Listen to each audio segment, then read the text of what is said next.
Bonjour, on fait le point tout de suite sur les valeurs de croissance avec mes deux gérantes du jour, Joëlle Morlet-Selmer et Marie-Jeanne Missoff, qui nous viennent toutes les deux de Mandarine Gestion.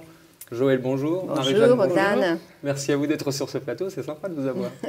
Alors, juste avant de commencer, vous gérez, vous, Mandarine Opportunité et vous, Mandarine Europe Opportunité. La différence, Joëlle? Moi, c'est France. C'est un fonds toute capitalisation de valeur de croissance sur la France. Et vous? Il s'agit moi aussi d'un fonds toute capitalisation avec une dominante quand même de sociétés de large capitalisation. Et le fonds est investi à hauteur de 90% minimum sur l'Union européenne. Union européenne, hein? Union européenne, voilà, oui, absolument. Oui. Très bien. Mais avec une grosse prédominance de la zone euro. Alors ça, c'était les questions gentilles. La première question méchante, la voilà. Vous êtes des fonds croissance. Alors ça me fait bien rigoler parce qu'il n'y a pas de croissance. En tout cas, pas en France et pas en Europe. Donc... Alors justement, c'est le charme, ou alors pour être un peu plus sérieux, la force des valeurs de croissance, de ne pas avoir besoin d'un environnement de croissance autour d'elles pour pouvoir faire croître à la fois leur chiffre d'affaires et leur marge. Comment faites-vous? Écoutez, la capacité d'innovation et donc innovation technique. Pas forcément. Alors bien sûr que dans le portefeuille, on a les unes et les autres, on a du Dassault Systèmes, du Gemalto, enfin bon, un certain nombre de valeurs technologiques, effectivement, qui font de leur croissance sur des innovations technologiques. Mais je sais pas, moi je pense à une société comme Nextradio, par exemple. BFM, Vous voyez, bon, secteur quand même très déprimé en ce moment, les dépenses que vous connaissez bien, dépenses publicitaires. Là, vous avez fait ça pour me séduire. Voilà, dépenses publicitaires en forte baisse. Écoutez, BFM TV, c'est plus 14% sur le premier trimestre. Et puis là, ils ont lancé RMC Découverte, qui apparemment a un succès au-delà de leur... Voilà. Ça. Oui, j'aime bien parce que dans des secteurs déprimés, des capacités, des histoires de niche avec des franchises fortes, des parts de marché fortes, on voit qu'elles arrivent à s'en tirer. Marie-Jeanne? J'aime beaucoup le transport low cost parce que, par exemple, dans le transport aérien, on voit que le low cost a vraiment acquis... une part de marché significative, à tel point même que les compagnies nationales se retirent de certains créneaux. Aujourd'hui, les low cost, par exemple le trafic intra-européen, la part de marché du low cost est grandissante. Low cost, par exemple, c'est low cost, c'est Ryanair, c'est EasyJet, c'est pas exactement les mêmes low cost, c'est un peu différent, c'est des créneaux un petit peu différents. Mais ces sociétés sont en très forte croissance et très rentables. Elles ont la flotte la plus moderne, elles bénéficient donc de la meilleure efficience au point de vue coût du carburant, au point de vue coût d'exploitation.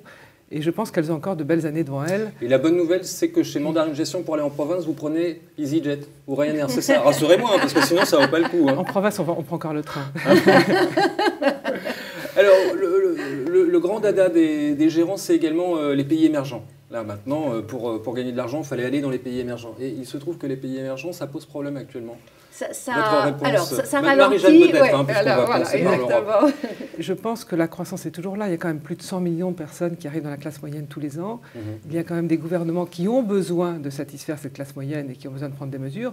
Et notamment, le secteur de la santé est un grand bénéficiaire. Donc, il y a des valeurs comme Sanofi, par exemple, en France, qui est leader dans certains de ces pays. C'est par exemple au Vietnam. C'est la santé. Oui, la santé. Alors il y a une société que tous les Français connaissent bien. Il y a Essilor, qui est une valeur qu'on aime beaucoup, qui est une valeur toujours très chère, qui aujourd'hui revient à des cours un petit peu plus attractifs.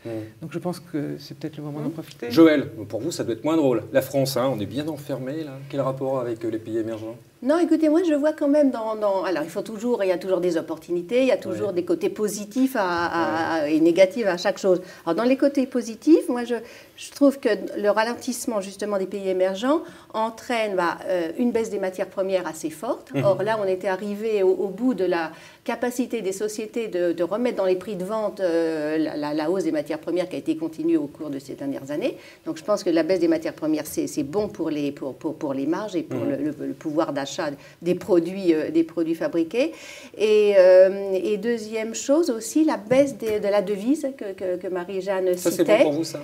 Écoutez, moi par exemple, j'ai Vallourec qui vient de lancer au Brésil une nouvelle usine qui était dédiée à 100% à l'exportation. Et il me disait en 2011, écoutez, là, avec le Real qui n'arrête pas de se renchérir, Brésil, il est plus low cost. Bon, et là, avec la baisse du RAL, je pense qu'ils sont très contents. Donc, vous voyez, il y a des gens qui sont contents de la baisse des devises. Très bien. Pour terminer, très vite, parce que vous en parlez bien, ça c'est sûr. Mais en termes de perf, ça donne quoi, Marie-Jeanne? Les perfs sont bonnes ou pas? Écoutez, avant-hier, nous étions, parce que nous n'avons pas encore la veille d'hier soir, nous étions à environ 4% sur les deux fonds. En fait. Voilà, 4%. Ah, vous êtes en positif. Oui, on Bon, était encore. formidable. Marie-Jeanne, merci beaucoup. Joël, merci beaucoup. Merci, et au plaisir, bien sûr, de vous retrouver sur ce même plateau à la rentrée. Merci, Bogdan.